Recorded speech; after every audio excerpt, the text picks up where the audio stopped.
नमस्कार। तो एक ऐसी सच्चाई है जो हमें स्कूलों में नहीं सिखाई जाती। कोई भी मोटिवेशनल स्पीकर स्टेज पर खड़े होकर इसके बारे में बात नहीं करता, पर ये हर कामयाब इंसान की जिंदगी का हिस्सा जरूर होती है। वो सच्चाई है चाटुकारिता। हाँ, सुनने में अजीब लगता है, पर आजकल इसे एक फैंसी नाम दिया गया है, इम्प्रेशन मैनेजमेंट। और साइकोलॉजी कहती है कि किसी के पास कितना भी धनबल, बाहुबल या ज्ञान बल क्यों ना हो, अगर ये चौथा गुण नहीं है तो कामयाबी उतनी आसान नहीं है जितनी लगती है। देखिए, स्टैनफोर्ड यूनिवर्सिटी की एक रिसर्च में ये बात सामने आई कि एक कमरे में जो सबसे काबिल इंसान होता है, जरूरी नहीं कि वो सबसे कामयाब भी हो। और यहीं से सारी बात शुरू होती है। अगर सिर्फ काबिलियत ही सब कुछ नहीं है तो फिर कमी कहाँ रह जाती है। तो चलिए इस दिलचस्प टॉपिक को और गहराई से समझते हैं। हम पहले उन 3 पिलर्स की बात करेंगे जिन्हें सब जानते हैं, फिर उस चौथे अनकहे पिलर से पर्दा उठाएंगे। हम ये भी समझेंगे कि इसके पीछे की साइकोलॉजी क्या है, असल दुनिया में इसके क्या सबूत हैं और इसमें बैलेंस बनाना क्यों जरूरी है। और आखिर में इन सबको जोड़कर हम सक्सेस का एक पूरा मॉडल देखेंगे। तो चलिए सबसे पहले बात करते हैं कामयाबी के उन 3 जाने पहचाने स्तंभों की जिनसे हम सब अच्छी तरह वाकिफ हैं। पहला है धनबल, यानी पैसा, रिसोर्सेज और नेटवर्क।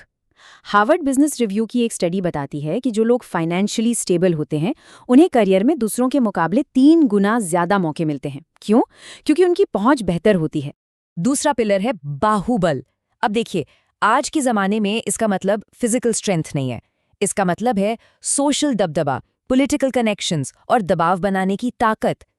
साइकोलॉजी की भाषा में इसे सोशल डोमिनेंस ओरिएंटेशन कहते हैं। और तीसरा है ज्ञान बल। ये वो पिलर है जिस पर हम में से ज्यादातर लोग यकीन करते हैं, हमारी स्किल, हमारी एक्सपर्टीज, हमारी काबिलियत। लेकिन जैसा हमने शुरू में ही देखा, रिसर्च कहती है कि सिर्फ काबिल होना ही कामयाबी की गारंटी नहीं है। तो फिर असली गेम चेंजर क्या है? और यहीं एंट्री होती है उस चौथे अनकहे पिलर की, चाटुकारिता। पर एक मिनट, इसे सिर्फ चापलूसी समझने की गलती मत कीजिएगा। ये असल में एक सोशल स्किल है जिसकी साइकोलॉजी में दशकों से स्टडी की गई है। साइकोलॉजी में इसका एक नाम है इनग्रेटिएशन थ्योरी। इसे 1965 में डॉक्टर एडवर्ड जोन्स ने साइंटिफिकली डॉक्यूमेंट किया था। इसका सीधा सा मतलब है दूसरों को इस तरह से प्रभावित करना कि वो आपके लिए एक पॉजिटिव सोच बना लें। और ये होता कैसे है? सही मात्रा में तारीफ करके, लोगों की बातों से सहमति जताकर और खुद को एक अच्छे रूप में पेश करके। तो अब आते हैं सबसे दिलचस्प सवाल पर, आखिर ये काम करता क्यों है? चलिए उन साइकोलॉजिकल वजहों को समझते हैं जो इस स्किल को इतना असरदार बनाती हैं। मशहूर साइकोलॉजिस्ट रॉबर्ट सियाल्डीनी ने अपनी किताब इन्फ्लुएंस में 3 बड़ी वजह बताई हैं। पहली है लाइकिंग बायस। हम उन लोगों पर ज्यादा भरोसा करते हैं और उनकी बातों से सहमत होते हैं जिन्हें हम पसंद करते हैं। दूसरी है हेलो इफेक्ट। अगर हमें कोई इंसान पर्सनली अच्छा लगता है तो हम अपने आप मान लेते हैं कि वो प्रोफेशनली भी अच्छा ही होगा। और तीसरी है रेसिप्रोसिटी। जब कोई हमारी तारीफ करता है या हमें अच्छा महसूस कराता है तो हमारे अंदर भी उसके लिए कुछ करने की एक गहरी इच्छा पैदा होती है। ये स्किल सीधे सीधे इंसान के दिमाग की बेसिक वायरिंग पर काम करती है। ठीक है, थ्योरी तो सुनने में अच्छी लगती है, पर क्या असल दुनिया में इसका कोई सबूत है? तो चलिए अब कुछ ठोस डेटा देखते हैं। साल 2011 में जर्नल ऑफ अप्लाइड साइकोलॉजी में एक स्टडी छपी थी। उसमें पाया गया कि जो कर्मचारी अपने सुपरवाइजर के साथ ये इंग्रेटिनेशन की रणनीति अपनाते थे, उनकी परफॉर्मेंस रेटिंग लगभग 5% ज्यादा थी।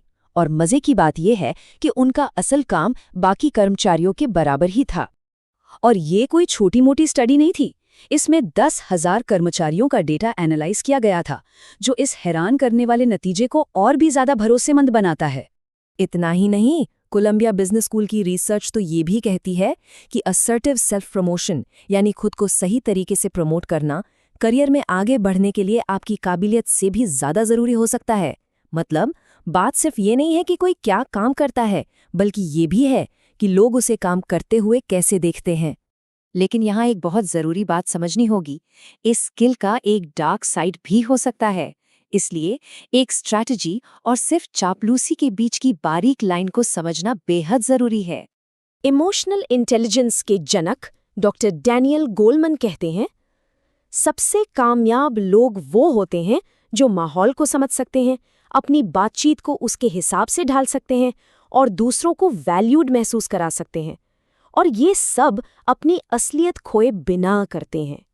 तो हमें चापलूसी के जाल से बचना है, यानी झूठी तारीफ, हर बात में हाँ में हाँ मिलाना और खोखले कॉम्प्लीमेंट से। ये लंबे समय में आपकी क्रेडिबिलिटी खत्म कर देता है। इसके बजाय फोकस होना चाहिए असली कनेक्शन बनाने पर, जिसमें सच्ची तारीफ हो, सोच समझकर अपनी मौजूदगी दर्ज कराना हो और असली रिश्ते बनाना शामिल हो। तो चलिए अब इन सभी टुकड़ों को एक साथ जोड़ते हैं और देखते हैं कि आज के दौर में कामयाबी का पूरा मॉडल कैसा दिखाई देता है। तो कामयाबी के ये 4 पिलर्स मिलकर ऐसे काम करते हैं।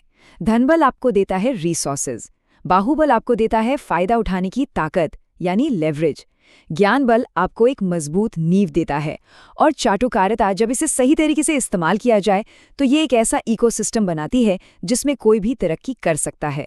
इस बात को याद रखना बहुत जरूरी है। जो इंसान सिर्फ अपने ज्ञान के भरोसे बैठा है, हो सकता है वो कभी टॉप पर न पहुंचे, और जो सिर्फ चाटुकारिता के दम पर आगे बढ़ता है, वो शायद टॉप पर पहुंच तो जाए, पर अपने पीछे कोई विरासत नहीं छोड़ पाता। और आखिर में मैं एक सवाल छोड़कर जा रहा हूं। आज की दुनिया में इन चारों स्तंभों में से सबसे ज्यादा वजन किसका है? इस पर सोचिएगा जरूर।